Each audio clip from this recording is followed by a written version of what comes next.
lads, my name is May and today I'm going to be doing my 2020 self-portrait.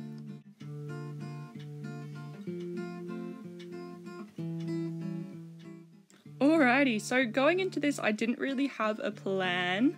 I knew I wanted there to be a lot of green, I knew I was going to do it in oil pastels, but yeah, not really a plan to start off with. Some of you might know because I bring it up literally all the time, but green is my absolute all-time favourite colour and that's why I wanted to incorporate it in my portrait this year. And as you can see, I just started with a basic shape of my face and then I'm just shading in all the details with a darker colour.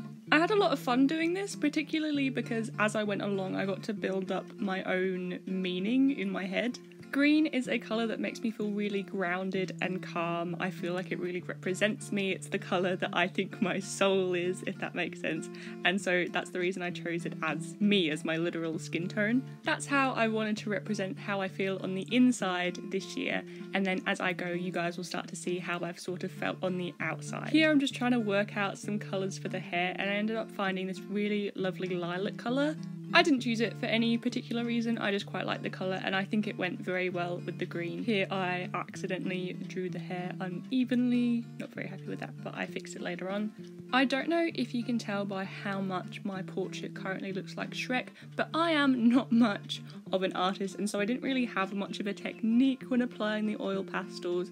I didn't really take into consideration the fact that the bricks might come into part here, but it's alright, I had fun. Here I'm just shading in the hair. I found a technique where if you do a base colour, then shade with a darker colour and then go over it entirely with a light colour, it blends really nicely, and so that's what I ended up doing for the remainder of the portrait because it just tied in everything together really nicely. Then I moved on to the t-shirt and I didn't really have a reason for choosing yellow to begin with, but as I was colouring I started to realise one. Some of you may know I am a very devout Hufflepuff, sometimes to the extent where I think it kind of consumes my personality sometimes.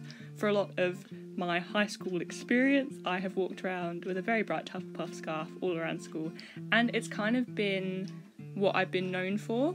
And unfortunately, the whole people-pleasing loyalty nature of being a Hufflepuff kind of got out of hand, and I started to lose confidence in myself and started caring more about what other people thought, etc, etc. However, recently I've been realising how much I deserve to appreciate myself, and so I've been taking different steps to sort of boost my confidence.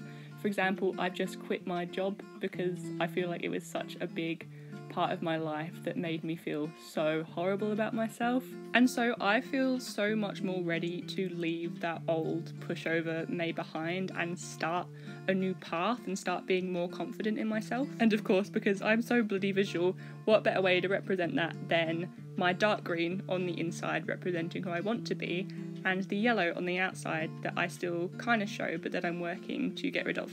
This is about the point in the process when I started getting brutally attacked by mosquitoes. As you can see, I'm very scared of them. Yep, there he goes. Of course, the portrait wasn't looking quite green enough to my liking, so I added a lot more green into the background. I also added, I don't know what to call them, like rays. I don't want to call them spikes because that's a bit violent. But yeah, just a green stripes, let's go with, around my head to add some more texture, detail, patterns?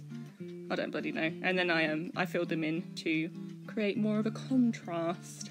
I don't know these art terms, I dropped it at year 8. And then, who is May without some crappy eyeliner?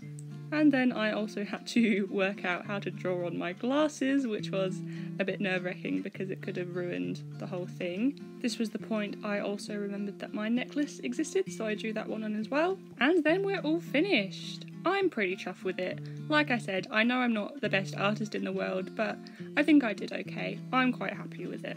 In all honesty, it does look a bit mank close up. You might be able to tell where the bricks influenced the oil pastels. You can sort of see the pattern in it, but I think it turned out okay. Before I go, I will bless you with some dog content, but other than that, thank you very much for watching and I'll see you in the next one.